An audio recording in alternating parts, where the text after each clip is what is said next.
अगर आप लोग भी ऑनलाइन ग्रोसरीज ऑर्डर करते हैं जैसे ज़ेप्टो, ब्लिंकिट या अदर किसी ऑनलाइन प्लेटफॉर्म से, तो थोड़ी कॉन्शियस शॉपिंग करिएगा। क्योंकि आज मैंने मंगाया था इंडिया गेट का 5 केजी मोगरा राइस, ऑनलाइन मंगाया था मैंने, ज़ेप्टो से मंगाया था। डिलीवरी बॉय जब लेके आया तो पैकेट फटा हुआ था। मैंने उसको कहा कि ये चेंज करके लाओ, उसने कहा ठीक है मैं दूसरा पैकेट लेके आता हूँ।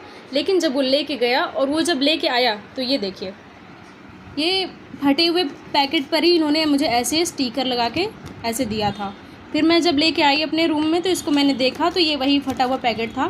मैंने डिलीवरी बॉय को कहा कि तुमने तो मुझे ये फटा हुआ ही वापस कर दिया है स्टिकर लगा के। तो उसने कहा कि मैं तो लेके गया था ज़ेप्टो के होलसेल स्टोर पर, उन्होंने मुझे ये स्टिकर लगा के दे दिया, इसमें मेरी कोई गलती नहीं है। तो मैंने कहा चलो फिर होलसेल स्टोर पर चल के बात करते हैं। तो उसने कहा कि नहीं ऐसा मत करिए, वो लोग मेरे से पैसा लेंगे, मेरे से फटा है ये वो कह के। तो मैंने एज अ ह्यूमन बीइंग मैंने उसकी प्रॉब्लम को समझा, ठीक है कोई बात नहीं, लेकिन मेरी प्रॉब्लम का क्या।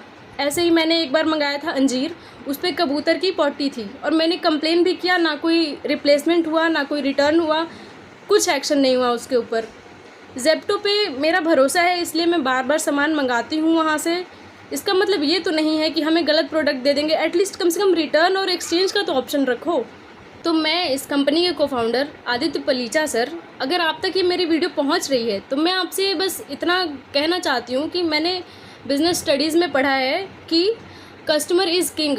पर क्या किंग के साथ ऐसा ट्रीटमेंट होता है क्या? आप अपने वर्कर्स को बताइए, आप खुद इस चीज़ को समझिए कि हमें अगर प्रोडक्ट से प्रॉब्लम है, अगर प्रोडक्ट हमें गलत रिसीव हुआ, गंदा रिसीव हुआ, तो उसको हम कम से कम रिटर्न कर सकें, एक्सचेंज कर सकते हैं या रिफ़ंड ले सकें।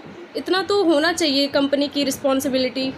कस्टमर को रिप्लेसमेंट चाहिए होता है, रिपेयर वर्क नहीं। आगे से अगर मेरे साथ या मेरे नोन में किसी के साथ ऐसा हुआ, गलत प्रोडक्ट रिसीव हुआ और वो एक्सचेंज या रिप्लेसमेंट या रिटर्न नहीं हुआ, तो मैं कंज्यूमर कोर्ट में कंप्लेन ज़रूर करूँगी।